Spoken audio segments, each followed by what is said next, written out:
Hi, we're the Clark family, and we've sold our house and packed up our lives and moved to Galicia in northern Spain. So follow us as we start our new lives, learn new skills, join a new community, and try to live a more sustainable life.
Hi everybody, welcome back to Escape to El Campo. Nailed it again, 2 weeks running that is. Well done. Getting good at this, pro time. Yeah, we're hiding in the polytunnel again. Can you hear? It's persistently raining and has been for... Persistently? Yeah, persistently for a while. It was alright yesterday, a bit on and off yesterday, wasn't it? And the weather has been cold. Yeah, pretty cold. I don't think we've been above 10 degrees for a week now. Yeah. Double jumper here. Look at this. I'm double jumpered up. It's that cold, and they got me bobble hat on.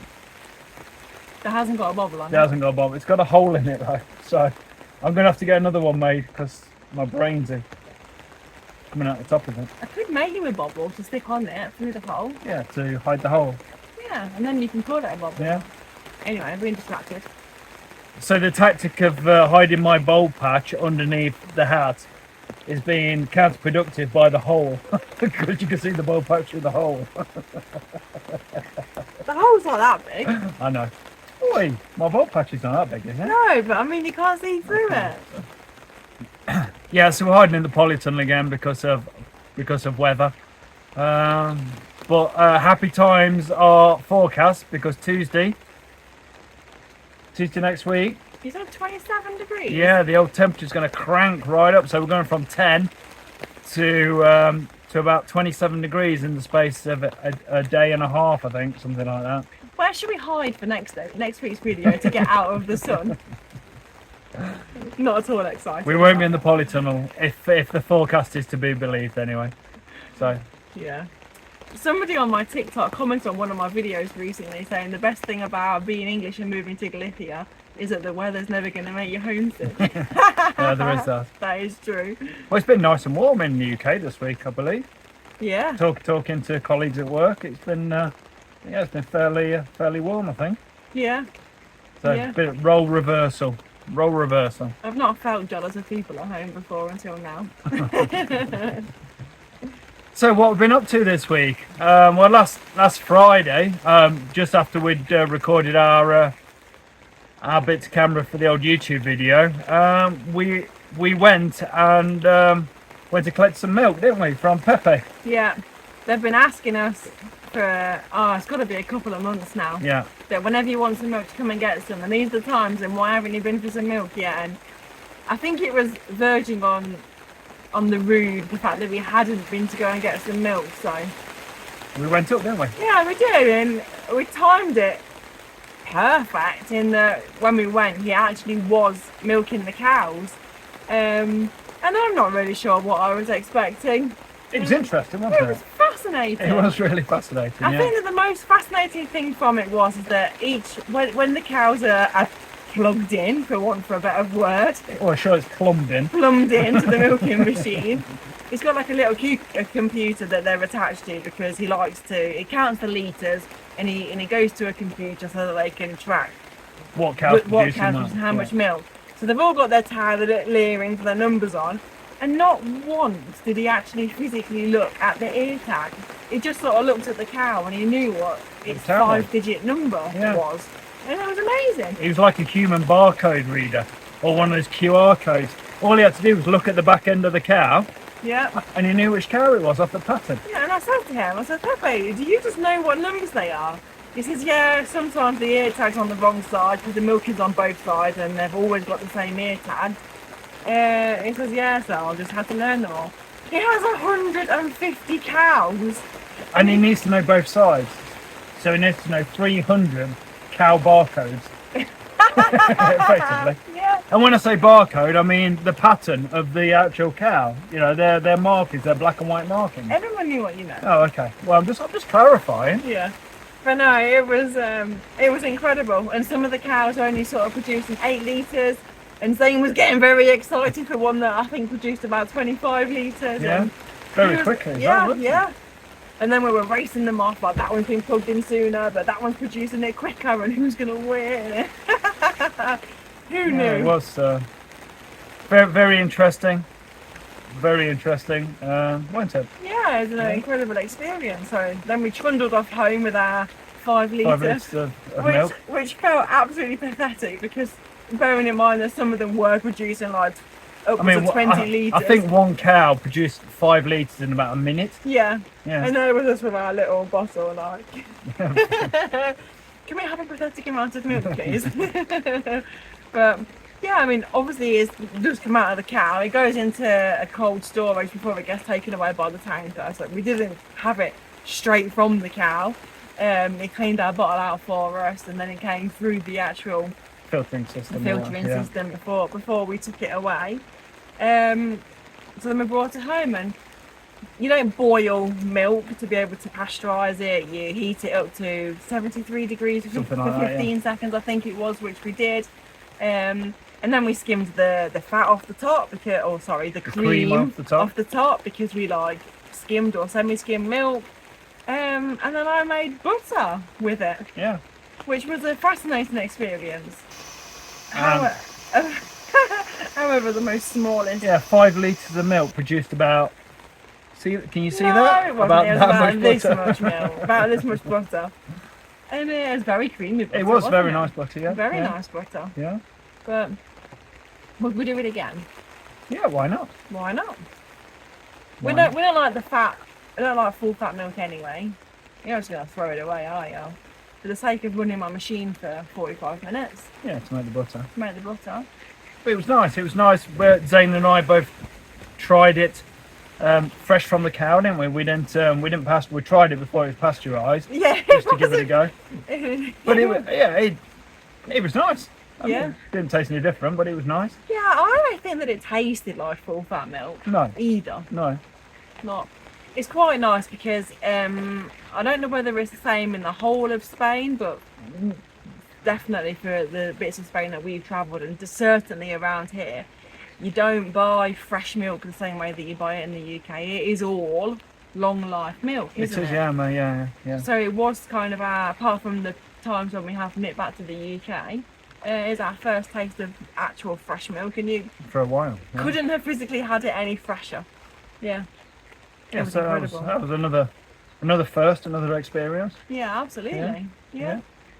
And we even dodged the when cows pee, they can flipping pee, can't they? Yeah. They must have to drink so much liquid to replace, they're being twice a day, for example. Yeah. They're producing 40 litres of milk. Well, 2 times 20 litres a day, so 40 litres of milk. And all that peeing that they do, they must have to drink constantly, mustn't they? They must do. Anyway, that's just my mind going crazy. So that was good. What else did we do last weekend?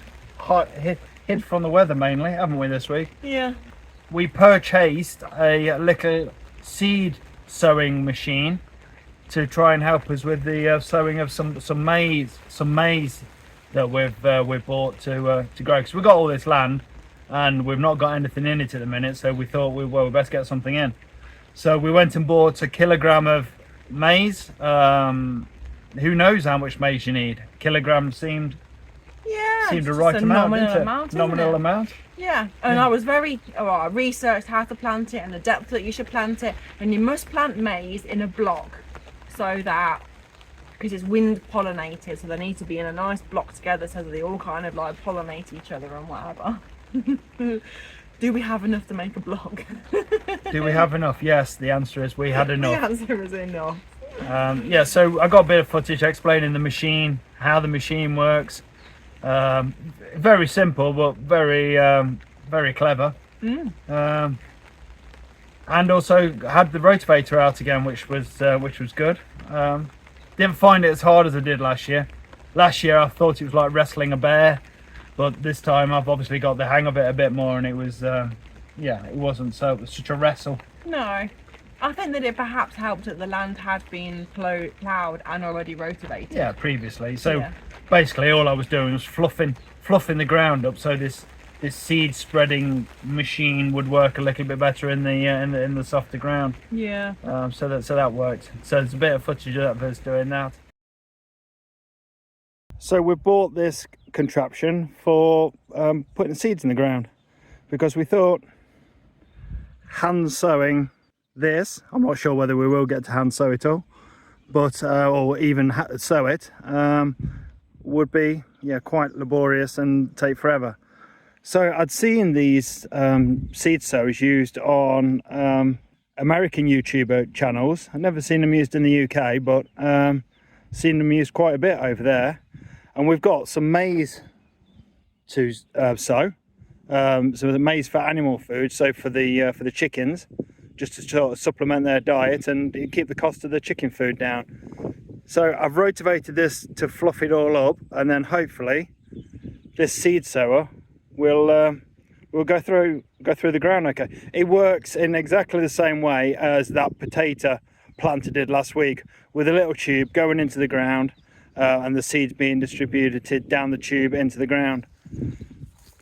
So inside here, I don't know if you can see that, there's a plate, and this is a specific maize plate or sweet corn plate, and that plants them at the right distance apart down the row, and it picks them up one at a time and shoots them down this channel here, and then, sorry about all the jumping around, and then they come down this channel here, and then into this funnel here, and then into the ground there. That's the theory. And the motion of the wheel turns the plate, so it's connected by a belt. This wheel is to this plate, connected by a belt, and as you push it along, it distributes the seeds out in the right proportions, in theory. So for row distance, there's this contraption here. So just bear with, trying to do two things with one hand. So this contraption here, so you set that to the distance that you want to sow the seeds at, and then you come back on the next row and you can see where you've sowed this set, and you can set it. So we've got it at about 600 mil between rows. If you look on the internet, it varies between 300 and 900, so I'm going for down the middle. And here's the maize, which is red. We thought it had been treated with something, but apparently it's coloured red to show it's for animal consumption and not for human consumption. So sweet corn, maize, basically it's very similar plant. The sweet corn we planted a few months back were yellow, and this is dyed red to show that it's for animal consumption. So let's give the seed planter a go. Good luck, everybody.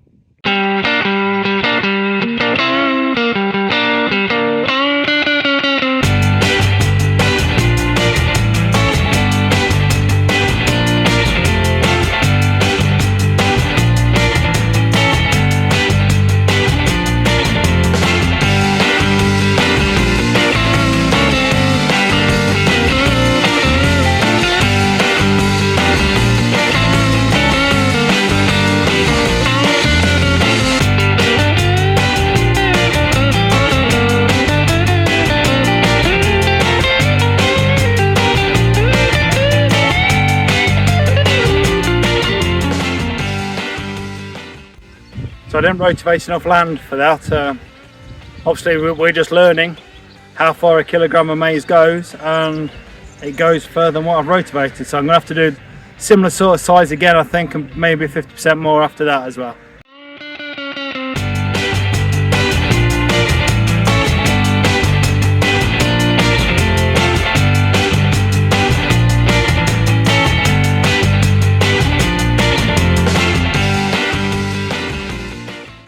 And also we've got another one of the beds opened up now, haven't we? Our no dig beds. I ran the rotavator through it to dig it, basically. Yeah. Because we haven't got enough compost to do no dig, so we've just got to get on with it basically, and we'll develop the no dig beds as the compost becomes available to us over the next few years, won't we? And also, in all fairness to us, the no dig beds that we have got, the amount of grass that's coming through them is infuriating. And that new bed that we've opened up, yes, it had plastic over it for a good few months, but it hadn't killed all the grass. And I think that by rotavating it and turning it back over and then bringing their roots up to the top, So we could get them off the top. yeah, it's given us opportunity to be able to get as many of them out as we possibly can and hopefully actually deal with it. So I think that whilst, no, we're not going to be 100% no dig this year. In fact, we're never going to be 100% no dig because potatoes. Yeah, absolutely. But it's going to give us a better opportunity in the future to be able to be no dig, or as near to no dig as we can. So yeah, so that's yeah. So you got some onions planted in there, didn't you?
planted a row of red onions and a row of white onions last October time, I think. And as you can see, they're all going a bit crazy.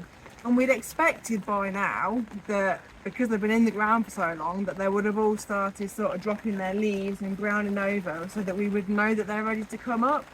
And they sort of are, some of them starting to brown over and drop off, but also some of them have still got new leaves coming through. So we've decided that we think that they're confused. But nevertheless, we need this bed to be able to start putting things like our peppers and some more tomatoes in. So they're going to have to come out. I've picked this one as my first victim. Let's give it a go.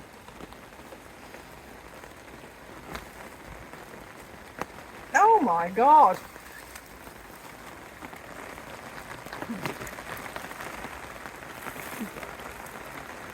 Pretty impressed with that. What do you reckon? It's got a good bulb on it. It's got a good bulb on it. Do you think that'll make an onion for cooking?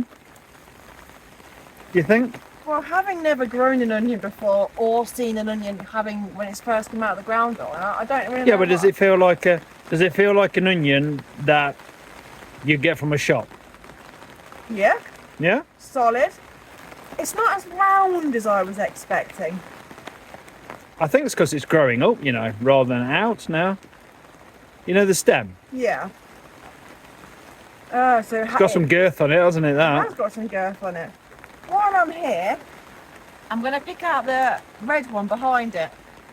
I'm sure you can't tell in the video, but the red ones don't seem to have grown quite as well as the white ones. They all seem to be a bit smaller. They started really slowly though, didn't they? They did start really slowly. The white ones were growing from the off, weren't they? Whereas Yeah. the red ones took several months to even get going. Which doesn't make any sense because we bought them at the same time, from the same place and planted at the same time. Yeah, but they're different plants. Yeah, true. Different. But this one behind this one looks good. So this red one's also coming out. It's got to come out anyway. Oh, that looks alright. Yeah.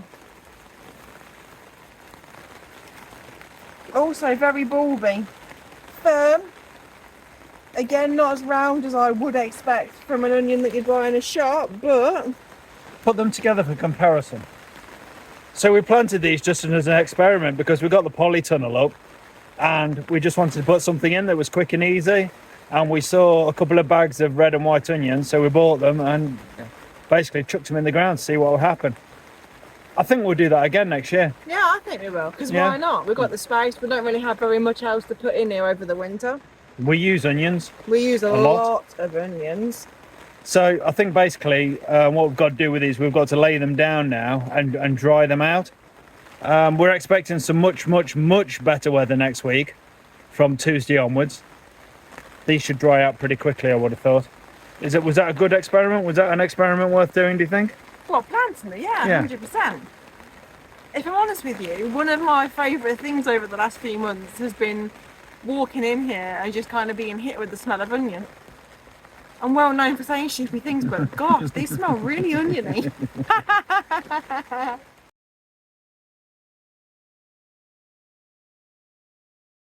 Yeah. So as these onions down here are coming out, those ones out there have gone in. So we've got another 25-metre row of white and red onions in there, something like that. Yeah. Yeah, ready? Yeah. So they'll be ready sort of September time, I guess, and We should have eaten all of these we should by have then. been well through these lot by then. So yeah, they'll be ready for the summer. And if the rain carries on like this, they're going to be about this big because they're going to be that fat full of water. Oh, if they haven't rotted If they away. haven't rotted away. Which So- apparently our maize is going to do. From a neighbour. We saw a couple of neighbours sort of came walking past yesterday as we were planting them. So what are you doing? Well, planting maize. Oh right, okay, cool. And then they were having a bit of a watch and then off they went. And then we saw one of them today. Planted that maize too soon. Oh, well why did we? Because the ground's too wet. Well when should we plant it? When the farm in the field next door plants his. So it's no help really. no help really. So based on that, everybody should be out today planting maize, shouldn't they? Because we did Because it we first. planted it, yeah. So I'm not sure that we're people to go by, in all fairness. Just, it doesn't matter, you can do it again. yeah, well, that's the point. Well, we'll see what happens. Yeah. I think a good dousing of rain on some seeds like this, with the hot weather coming next week, I thought it'd be ideal, to be fair. Yeah. We'll see. We'll see how we go. How long did you give it? Like if we haven't seen anything. Any growth? I think within 2 weeks. 2 weeks. Yeah. Went to Paella Festival a couple of weeks back, and we never mentioned it last week, and we never mentioned it because it was a bit of a damp squid, really, wasn't it? Squid. I think the words are squid. I mean, the paella was delicious. The paella was lovely, wasn't it? Yeah, and the atmosphere was amazing. There were loads of people, just in a marquee, and then a big. Well, we sort of sat there waiting for the big band to start on the massive stage. Yeah. So we've noticed this a couple of times. You go to these. It's a advertisers fiesta. There's posters up absolutely everywhere, and it turns out that it's in this tiny little village That had 5 houses. that had 5 houses in. Yet somehow they've arranged for an Arctic truck to turn up, which like transforms into this massive stage Yeah. with a whole band and road crew and a guy on a computer doing all those sort of lights and it's not pyrotechnics, but he's doing all the lights and and the you sound know, and like a massive TV screen on the back, and he'll be controlling that, and the, you know, the all of a sudden you'll see your massive fat head on the on the screen, and then it disappear, and then somebody else will be on there. And this is 5 houses in a tiny little village in the middle of nowhere. Yeah. Yet they've arranged this massive marquee with this massive massive sort of disco and live band with dancers and stuff. And you think to yourself, how is this even possible to do this? And apparently every village does this. Yeah. And let me tell you, we drive a little VW van, and you had a beer, so I drove home, and the roads were so narrow that as cars were coming towards me, it was flipping scary, like just trying to squidge as close to the wall as I possibly can to let other cars come past. God knows how the flipping hell they got an Arctic lorry down there. I do not know. I have no idea. Clearly much better drivers than I am, or a lot more used to the roads, I suspect, but flipping heck. Fair play to them. Yeah, we didn't get much. Well, we didn't get any footage of it. We got a couple of photos, but firstly, it was cold, wasn't it? They've been freezing. Yeah, so we're all sat down in a marquee. It was quite cold. The paella was lovely. Yeah. It was really, really nice. So that was a positive. It was a lovely atmosphere. Another positive. Just wine on the table. Yeah. Which you were thoroughly appreciative I was of. thoroughly appreciative of that. So that was great. Downside was that we waited till about 11:30, and the music and the dancers and the band still hadn't started playing. No. So us being British, going to bed at 10 o'clock, and we were very, very tired by this point and very, very cold. So we ended up going home. Yeah. So we didn't see the music. Oh, and you also threw a massive strop because it wasn't like it was Oh. humongous dishes of Well, we paella. didn't see it, did we? Yeah, they were behind the back of the marquee, but they weren't doing it with shovels. We didn't see the men. Well, I didn't see the men with shovels making the paella. So I was very, very disappointed in that. Very disappointed. So, but we'll spy out another one, and we'll hopefully get another one. Mm. Yeah. So this weekend, the village association has arranged for one of their biannual sort of fiestas, get-togethers. Yeah, it's to celebrate the May bank holiday. Labor Day it's called, isn't it? Here, I think. Is it called Labor Day? Yeah, I think so. Yeah. So it's the old pulpo, the octopus again, with taters and wine, I would imagine, and all that sort of stuff, Yeah, and some cakes afterwards. and some bread. Yeah. So looking forward to that. It's good to see everybody down there, and we know a lot more faces this time than when we went last time. And a lot more language. Yes.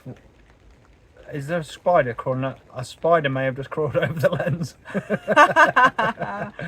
Oh, it's coming back. Oh, it's going the other side. Yeah, so we're a bit more fluent. Our Emma's a lot more fluent, and the kids are certainly more fluent in Spanish, and I know 1 or 2 more words. So yeah, should be a good event. We're going to go down a bit earlier tomorrow, aren't we, to help set up and undoubtedly peel about 20,000 potatoes, I would have thought. Oh yeah, something I just want to get off of my chest, because I use this YouTube channel as a place to vent my anger. Oh God. I know. We've been looking for quotations for cavity wall insulation, and I've been contacting loads and loads of local Spanish companies, and none of them get back to you. One did today. One did today, yes, but I think I've contacted 8 over the last week. On their internet, and websites are in Spain seem to be virtually. Are you okay? What was that? Fly. Was it gone? Because you smell. That's not nice. Yeah, so like back in the UK, and I don't want to keep comparing, but I suppose you just been brought up in a world where you need something, you just jump online, don't you, and research it, and it's and then there. you got it, yeah. So, swimming club, triathlon club, running club, they've all got back in the UK, they've all got their own websites And Facebook page. Yeah, and Facebook Twitter. page, and you can see when they meet and when they go riding, or when they go for a run, or when training times are, stuff like that. it's non-existent here. Yeah, Isn't it? we want to go for a swim, and it's a bit nerve-wracking just turning up at a pool and just saying like, when can we swim? So we were like, let's have a look online for the times. And No, we're going to have to go to the pool and go and answer when we can physically swim. So businesses seem to be the same as well. So I've contacted through their online inquiry forms, and absolutely none of them get back to you. Again, I don't know whether that's a good thing or a bad thing, because as soon as you sort of let your phone number out there, email address in the UK, you're constantly spammed by people, cold calls and stuff like that. But I'd just like one call. Just somebody call me, please. Anyway, we've got one guy coming out next week, hopefully, to come and have a look at the insulation issue of the house, and we've got quite a big cavity between the blocks. So yeah, we thought that perhaps cavity insulation will be the way to go. And I've had some calculations done. My brother's a heating engineer, and he loves spreadsheets, as we all do, don't we? I mean, you're taking the mick. That's ironic, but you do love a spreadsheet. I do love a good spreadsheet. So he's run some calculations for us, and he reckons if we can insulate the roof and insulate the walls, it's about a third of the heat lost through the house will no longer be lost. No, wow, so it's a lot, isn't it? That is a lot, yeah. Before we even start thinking about replacing the boiler and stuff like that, we need to look at the low-hanging fruit and get the insulation done. So yeah. Why are you ranting? Why don't you rant about the price of roof insulation? Price of roof insulation. Again, I don't know whether it's because lack of websites. So first port of call, I need 300 mil of insulation. God, we're getting geeky now, aren't we, guys? I'm going to roll my sleeves up. Right, we need 300 mil of roof insulation. I priced it up with Wix's back in the UK. I think it was worked out about 700 quid for this roof insulation. Try to do the same here. Firstly, can't find an exact match replica for it. No. But I did find something that was similar. 2,100 euros for exactly the same stuff. Not exactly the same stuff, because you can't get exactly the same stuff. Yeah, but something that will be comparable. Yeah, unbelievable. Couldn't. Nearly ended up ordering a container from Alibaba.com to bring some insulation from China, because that would be cheaper than actually buying it. Yeah, here. buying it from there with the import tax. Yeah, it would be cheap to do that. By over half. Yeah, it's incredible. But anyway, hopefully this guy who's coming next week will be able to point us in the right direction, or maybe he'll be able to install it for us. Do the roof as well. Well, that'd be good, he's in the it? insulation business, Yeah. so you would have thought he would know about insulation. Well, you would hope. We thought that the solar panel and heat pump guy would know about heat pumps, but he didn't. No, he didn't. That was a good point. He only knew about solar panels. Yeah, we were planning to dispatch the rest of the chickens this week, weren't we? But the weather's not been very good, and we haven't got a freezer. Well, we have a freezer, but the freezer we've got is now full of other chickens. We need another freezer for other chickens. So we need to get our asses in gear and organise a chest freezer. Yeah. To put our chickens in. The biggest chest freezer we can get, because don't forget we've also got half a cow. We've got half a cow coming at some point. We don't know when. No. When is cow slaughter time? Who knows? It varies, isn't it? Same as what pig slaughter times is. It depends when they were born. They can be born any time from January up until sort of now, I think. Perhaps we should ask the question. I did ask the question. She says not yet. Oh, okay. When next door's farm do theirs. Bit of a slow week, but we got a load of maize in the ground and some onions. Yeah, we've made lots of plans. We've made lots of plans. We're picking up some chickpea seeds next week, so they'll be going in. Oh yes, we will next week. Yeah, hopefully. So a kilogram of maize. It'll be too dry next week. Shut up. A kilogram of maize was about €11, and a kilogram of chickpeas, when we get them, he's ordered them in for us. They're still only going to be about €11. And I'm glad now that he wasn't able to supply a kilogram's worth of sunflower Sunflower seeds seeds. because I think that would have been ridiculous. But that would have been 60 No, euros. 70. Oh, 70 70 euros. euros. Yeah. Yeah. For a kilogram of sunflower seeds. But considering how much smaller they are and how much lighter they would have been, that would have been a ridiculous would have been a amount. lot, wouldn't it? Would have been A lot ridiculous. So we just bought a sunflower couple of packets Yeah. of them and we'll just do a few. But that's it. Short and sweet this week, I think. Hope you all have a great weekend. Hope you're enjoying the nice weather if you're in the UK. I assume it's still nice. And we're looking forward to some nice weather next week. So we'll see you again then. Ciao! Bye. Spider or whatever is having a right field day running across your phone. There it is now, look, there. See it on the bottom? Yeah. Here he goes. It's actually an ant. Oh, is it? Yeah. Oh. Here he goes. There's going to be like, on the video, there's going to be like a massive ant face over the screen like this.